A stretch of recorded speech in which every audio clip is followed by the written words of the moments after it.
Raw spirituality, इस बारे में बात करेंगे आज। मुझे नहीं लगता है कि ये वाला वर्ड आपने पहले सुना होगा, क्योंकि वर्ड मैंने ही दिया है या नामकरण मैंने किया है, रॉ स्पिरिचुअलिटी। क्यों, किस लिए और इसका इफेक्ट क्या होता है हम लोग के ऊपर, ये मैंने मेरी जो एक लंबा जर्नी है अभी तक का, 13-14 साल का हीलिंग का, उसके पहले प्रैक्टिस एंड रिसर्च के टाइम पे भी मैंने चीज नोटिस किया लोगों के अंदर। जितना मैंने इस चीजों को लोगों को मुश्किल में डालते हुए देखा है, उतना कम लोग स्पिरिचुअलिटी को एंजॉय किया है।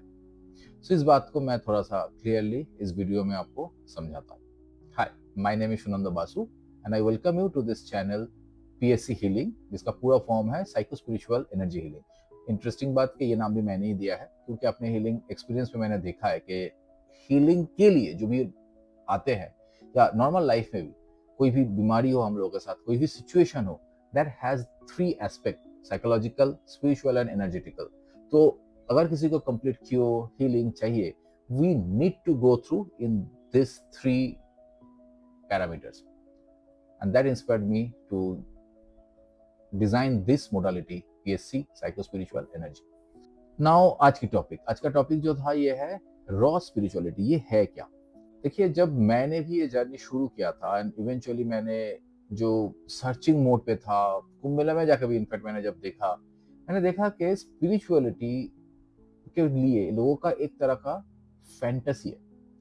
I am using this word fantasy क्योंकि जब हम लोग इसके बारे में बात करते हैं ना, तो हम लोग एक ऐसे पैसिव नोट पे बात करते हैं। ऐसे होता है, इसके साथ ऐसे हुआ है, इसने ऐसे एक्सपीरियंस किया है, मैंने ऐसे पढ़ा है, मैंने ऐसे सुना है। पर बहुत कम हम लोग ऐसे लोगों से इंटरेक्ट करते हैं जिनकी जिंदगी में ये घटा है, जो ये चीज को एक्चुअली जिया है। तो ऐसे लोगों को हम लोग नहीं मिलते हैं, तो हम लोगों के पास रह जाता है ये स्टोरीज, ये फैंटेसीज। और इससे 2 तरीके के मिसकंसेप्शन क्रिएट होती है, जो समझाना मेरा मेन मकसद है इस वीडियो के थ्रू। पहला मिसकंसेप्शन: हम लोग जब भी किसी चीज को स्पिरिचुअलिटी के साथ जोड़ते हैं, हम लोग समझ लेते हैं कि वो हमेशा सब कुछ अच्छा ही होगा। क्योंकि जैसे मैंने अपने पुराने एक मैनिफेस्टेशन वीडियो में भी बोला है कि हम लोग पूरे चीज को कंप्लीटली नहीं पकड़ने की कोशिश करते हैं।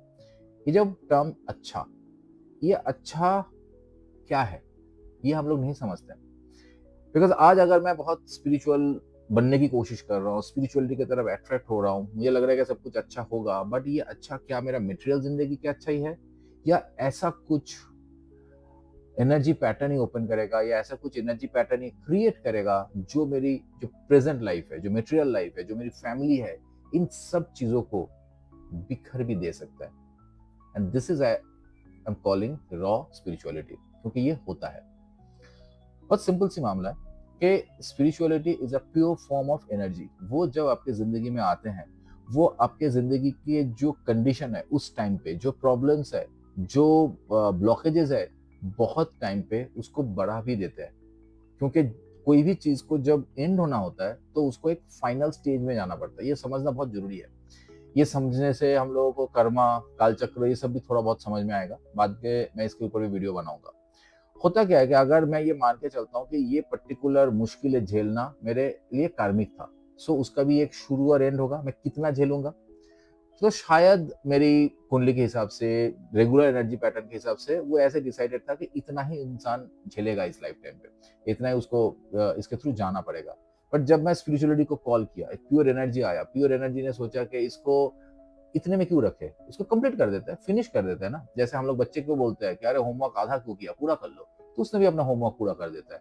सो बहुत टाइम पे क्या होता है कि जो मुश्किलें है, पीरियड ऑफ टाइम वो बहुत बढ़ जाता है। वो नेक्स्ट लाइफ के लिए या इस लाइफ के बाद के टाइम के लिए बहुत ज्यादा बेनिफिट लेके आता है, बट जिस मोमेंट के थ्रू हम लोग जा रहे हैं, उस मोमेंट पे हम लोग समझ नहीं पाते हैं कि ये सडनली इतने प्रॉब्लम क्यों हो गया जब मैं स्पिरिचुअल होने जा रहा हूँ।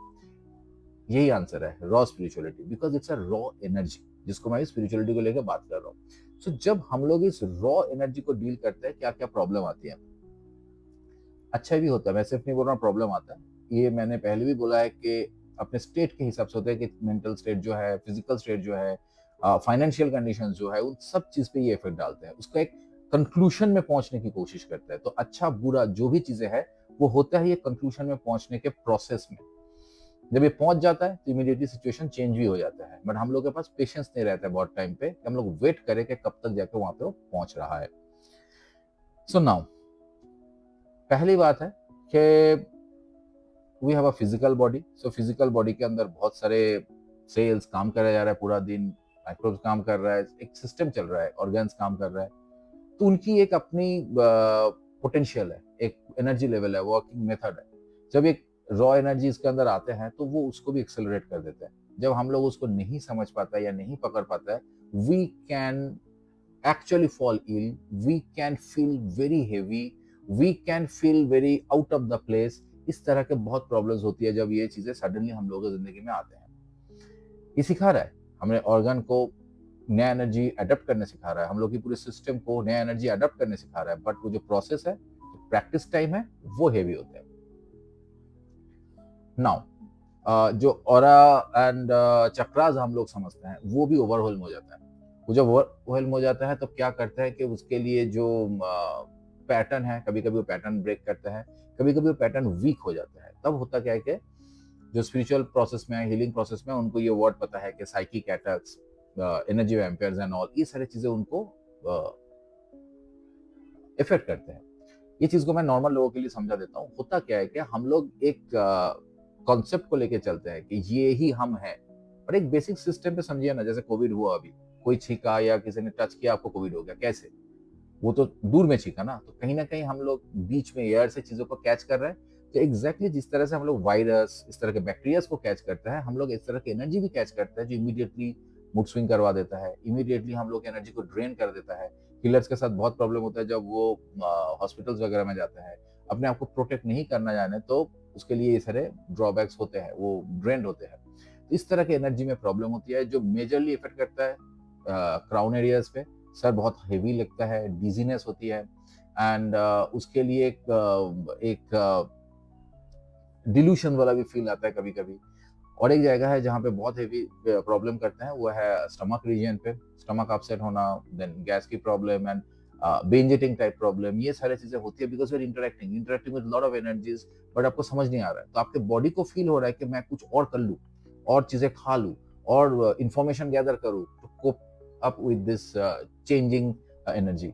हालांकि इसकी जरूरत नहीं है अगर हम लोग बहुत शांति से बैठ के मेडिटेट करते हैं, अपने आप को समझने की कोशिश करते हैं। और जो जनरली हम लोग पूरी जिंदगी में काम ढंग से नहीं करते हैं, खुद के एनर्जीज के साथ, खुद के जो सिस्टम अंदर चल रहा है जिसको हम लोग देख नहीं पा रहे, उसके साथ कम्युनिकेशन बिल्ड करते हैं, तो इस तरह के प्रॉब्लम आएगा नहीं। सो बेसिकली जब हम लोग स्पिरिचुअल बनने की कोशिश करते हैं, बहुत स्पिरिचुअल प्रैक्टिस में जाने की कोशिश करते हैं, अच्छा लगता है कि चलो मैं कोई मंदिर पे चला गया, ऐसे मैं एक बहुत एक सेक्रेट प्लेस में चला गया, तो हम लोग बहुत टाइम पे इस तरह के जो हेवी एनर्जी है, जो एक्चुअली अच्छा है बट वेलकम करने के लिए रेडी हो जाता है, जो हम लोग के ऊपर आए, एंड अगर उसको हम लोग हैंडल ना कर पाए। मैं किसी अपने जो जो हीलिंग लेते हैं मेरे से, उनसे बात कर रहा था कि आप इसको अच्छा बोल रहे हो, बहुत अच्छा है, आपको 500 किलो सोना मिला, बट 500 किलो सोना पूरा आपके सर पे एक साथ डाल दिया गया, कैन यू यूज दैट सोना, you will be alive to use that सोना? या गोल्ड, सोना गोल्ड की बात कर रहा हूँ मैं, तो उस तरह का होता है। सो अच्छी एनर्जी है, बट वो अगर अनप्लान तरीके से आपके ऊपर आ जाता है रॉ फॉर्मेट में, देन ये प्रॉब्लम क्रिएट करता है। तो आगे चल के इसके ऊपर आपके क्वेश्चंस होगा तो मैं डिस्कस करूंगा कि और किस किस तरह की प्रॉब्लम ये क्रिएट करते हैं। पर एक चीज बताऊं, जो हम लोग के सिस्टम पे, किसी भी रिलीजन पे भी है, जो एक उपाचार टाइप पार्ट होती है ना, कि ये ऐसे करो, नहा के बैठो, इसको इस तरीके से पहले सजाओ, उनको जो भी पूरा प्रोसेस होता है पूजा या हर रिलीजन में जिस तरीके से होता है, this sort of thing actually एक प्रिपरेशन ग्राउंड है before getting into the raw energy. Other than that in सारे उपाचार की बहुत ज्यादा मतलब नहीं है। अगर एक बार आप घुस जाते हो इसमें, आपको समझ में आता है कि how to deal with energy, तब आप मैनेज कर सकते हो। बहुत ज्यादा इस तरह की कोई हार्ड एंड फास्ट सिस्टम नहीं है जो फॉलो करना पड़ता ही है। एटलीस्ट मैं बहुत सिस्टम को फॉलो नहीं किया है to get a hold on energy. जिनको जो अच्छा लगता है, अपना अपना मान्यता है, बट ये सारे प्रोसेस पहले इसलिए ही बनाया गया था, time before getting into the main thing. पहले जो टाइम एक किल किया जाता था, जो टाइम को यूटिलाइज किया जाता था, वो इसलिए होता था कि मेंटली, फिजिकली हम लोग उस प्रोसेस के साथ अपने आप को एक कर ले, कम स्टेट हो। सो दैट ये जो रॉ स्पिरिचुअलिटी मैं बोल रहा हूँ वो आके सडनली हम लोगों की जो एक इनर स्ट्रक्चर है, जो इगोइस्टिक स्ट्रक्चर भी है, जो मटेरियल स्ट्रक्चर है, सिस्टम है, पैरामीटर्स है, अंडरस्टैंडिंग है, उसको ब्रेक ना करें। सो आपका जो भी क्वेश्चन है इसके बारे में आप पूछ सकते हो। एंड मैंने पहले भी बोला है, दूसरे वीडियोस में भी बोला है कि जो मेरी वीडियोस है, ये मेरी जो अंडरस्टैंडिंग है इसको मैं शेयर करता हूँ, तो ये बहुत ज्यादा कट शॉर्ट एडिटेड वीडियो नहीं है। I am very sorry for that, but कुछ मैसेज ऐसे होने से बेटर रहता है जहाँ पे हम लोग उसको डिस्कस कर पाए। डिस्कशन के लिए इम्पोर्टेंट है questions, and I'm always looking for your questions, communicating with you, so that I also can understand this thing better and I can make you more open to this energetic world. So video अगर आपको अच्छा लग रहा है कि you can subscribe, like and share, क्योंकि उससे क्या होता है कि एक मोटिवेशन बनता है, ज़्यादा लोगों से हम लोग कनेक्ट कर पाते हैं, ज़्यादा क्वेश्चंस आता है तो हम लोग की जो अंडरस्टैंडिंग, नॉलेज, अवेयरनेस, ये सब कुछ ज़्यादा अच्छे से स्प्रेड हो पाता है। See you in my next video. Bye for today.